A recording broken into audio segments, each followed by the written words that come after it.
Hello বন্ধুরা, আজকে আমরা ঠাকুর বিসর্জন করতে যাচ্ছি। গাড়ি করে যাচ্ছি বিসর্জনে, সেই জন্য আপনাদেরকে দেখাচ্ছি আমি যে ঠাকুর নিয়ে যাচ্ছি।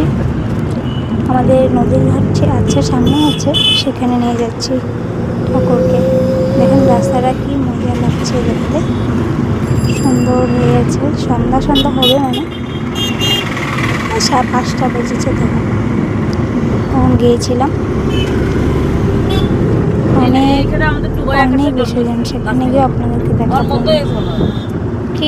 অনেক সুন্দর করে বিসর্জন হচ্ছে। সেখানে মাকে বিসর্জন দিব, বহুত খারাপ লাগছে, কি করবো, দিতেই হবে। আসছে বছর আবার আসবে, এখন মাকে দিয়ে আসে, তারপর আবার সামনের বছর আবার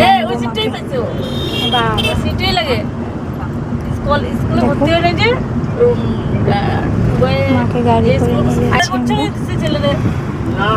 অনেক সুন্দর লাগছে মার মূর্তিটা, অনেক ভালো লাগছে। বড় মামার লেগে সাহস পেয়েছে, ইংলিশে কথা বলতেছে যে বড় মামা সকাল থেকে বসা। তারপরে বড় মনে ছিল কল্যাণ মামার কাছে ফোন করছিল, সামনে হসপিটালও আছে। মনে আছে কল্যাণ মামার কাছে